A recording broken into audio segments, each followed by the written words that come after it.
نیکی یہ نہیں ہے کہ تم اپنے چہرے مشرق یا مغرب کی طرف کر لو، جس طرح کہ یہود اور نصارہ کرتے تھے۔ مخصوص رنگوں کے لباس پہن کر، مخصوص طرز کے پٹکے پہن کر اور مخصوص رسوم و رواج کے ساتھ الجھ کے رہ جانا، یہ دین نہیں ہے۔ لیس البر، یہ نیکی نہیں ہے۔ ان تولو، کہ تم پھیر لو، وجوہکم، اپنے چہروں کو، قبل المشرق والمغرب، مشرق اور مغرب کی طرف۔ ولیکن البر من آمن باللہ، نیکی کیا ہے کہ کوئی اللہ پر ایمان لائے، اس کا دل اپنے رب کو مانے۔ تو نیکی کی حقیقت یہ ہے کہ آپ اپنے رب کے ہو جائیں۔ جب رب کے ہو جائیں گے تو پھر اس کے دیے ہوئے نظام کو آپ من و عن تسلیم کریں گے۔ اٹھنے بیٹھنے سے لے کر انداز معاشرت تک، امور سیاست سے لے کر طرز حیات تک، کاروبار سے لے کر نجی زندگی تک، آپ کی زندگی کا ایک گوشہ اپنے رب کے دیے ہوئے نظام کی مطابقت میں ہوگا۔ تو نیکی تو یہ ہے، نہ یہ ہے کہ تم مخصوص ایک طرز اختیار کر لو، مخصوص طرز کے رنگ پہن لو اور اس کو تم دین قرار دے دو۔ ظاہریت کا نام دین نہیں ہے، بلکہ تمہاری روحوں میں دین کی وہ قدریں اس طرح اتر گئی ہوں کہ تم سے جدا نہ ہونے پائیں۔ یہاں یہ بات بھی ذہن نشین رہے کہ جو ہمارے اعتقادات ہوتے ہیں ان کا ہمارے عمل پر، رویے پر، طرز زندگی پر ضرور اثر ہوتا ہے۔ عقیدہ ہمارے عمل کی بنیاد ہوتا ہے۔ تو اگر میرا یہ عقیدہ ہے کہ میں اللہ وحدہ لا شریک کو مانتا ہوں، تو پھر اس کا لازمی نتیجہ یہ ہے کہ غیر کا خوف میرے سینے سے نکل جائے گا۔ اسی طرح جب آخرت کا یقین میری روح کے اندر راسخ ہو جائے گا تو میری زندگی خود بخود مرتب ہو جائے گی، منظم ہو جائے گی۔ کیونکہ آخرت کا تصور کیا ہے کہ میں اللہ کے حضور جواب دہ ہوں اور ایک ایک عمل اس کے حضور پیش ہونا ہے اور وہاں اعمال کی جواب دہی ہے۔ ثم لتسألن یومئذ عن النعیم۔ تو پھر کس طرح میں بند کمرے کے اندر بھی جرم کر سکتا ہوں جب یہ عقیدہ میرے ساتھ جڑ گیا ہے؟ جب ہم اپنے عمل میں کمزور ہوتے ہیں تو ہمارے عقیدے کے اندر کچھ جھول ہوتی ہے، کمزوری ہوتی ہے۔ اس کمزوری کی وجہ سے عمل کمزور ہوتا ہے۔ تو عمل کی پختگی اور رسوخ عقیدے کی پختگی کا نتیجہ ہوتا ہے۔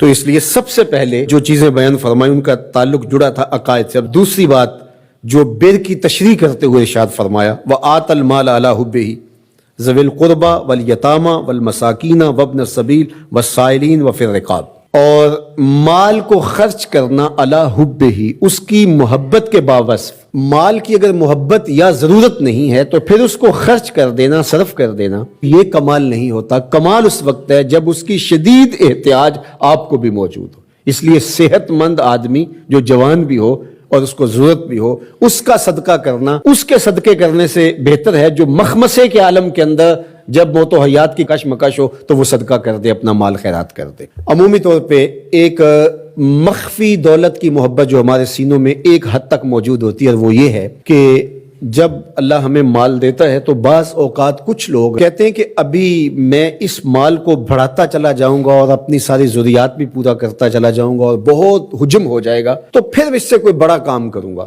وہ ایک ہدف لیتا ہے بڑے کام کا اور مال کو ضرورت کے باوجود خرچ نہیں کرتا۔ تو یہ ایک مخفی محبت ہے مال کی جو سینوں کے اندر چھپی ہوئی ہے۔ تو ہمارے دین نے ہمیں جو ترغیب دی ہے کہ جو ضرورت پیش آئے، تو جہاں جہاں ضرورت پیش آئے تمہیں اپنے مال سے خرچ کرنا ہوگا۔ حضور نبی رحمت صلی اللہ علیہ وآلہ وسلم نے ارشاد فرمایا کہ جو زکوٰۃ ہے، جو صدقہ واجبہ کے طور پہ ہم ادا کرتے ہیں، اس کے علاوہ بھی تمہارے اوپر مال خرچ کرنا ضروری اور لازم ہے۔ اور اس کے مصارف یہاں بیان فرما دیے، اور وہ مصارف کیا ہے آپ ذرا غور کیجئے۔ فرمایا ذوی القربہ، سب سے پہلا جو رکھا وہ ذوی القربہ، رشتہ دار رکھے۔ باقی لوگوں پر خرچ کرنے سے پورا ثواب ملتا ہے اور رشتہ داروں پر خرچ کرنے سے دوہرا ثواب ملتا ہے۔ والیتامى، اور یتیموں کو، والمساکین، اور مسکین۔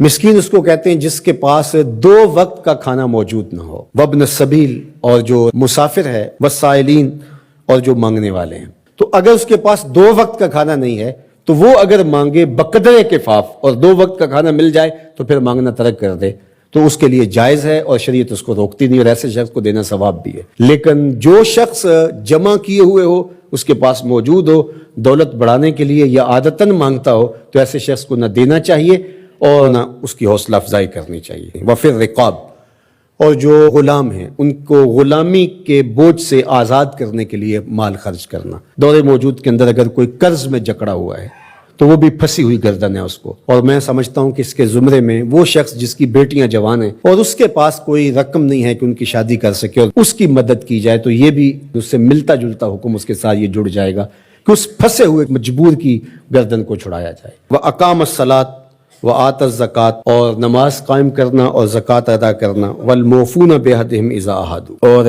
عہد کو پورا کرنا جب وہ عہد کر بیٹھے. وَالصَّابِرِينَ، اور صبر کرنے والے. فی الباسائے والضراء وحین الباس، غربت، بیماری، حالت جنگ میں استقامت اور ثبات کے ساتھ کھڑا رہے. اب یہ بیان کرنے کے بعد فرمایا اولئک الذین صدقوا، یہ وہ لوگ ہیں جو سچے اور پکے مومن ہیں، جو ان خوبیوں کے حامل ہیں، جو عبادات کے اندر، اعتقادات کے اندر، رویوں کے اندر، طرز زندگی کے اندر، انداز معاشرت کے اندر، سب میں کمال مرتبے پہ فائز المرام ہے. یہ سچے لوگ ہیں. اور فرمایا وَأُولَٰئِکَ هُمُ الْمُتَّقُونَ، اور تقوی کے نور سے مالا مال بھی یہی لوگ ہیں جن کے اعتقادات بھی خوبصورت، جن کے اعمال بھی خوبصورت، جن کے رویے بھی خوبصورت، اور جن کا طرز زندگی بھی خوبصورت.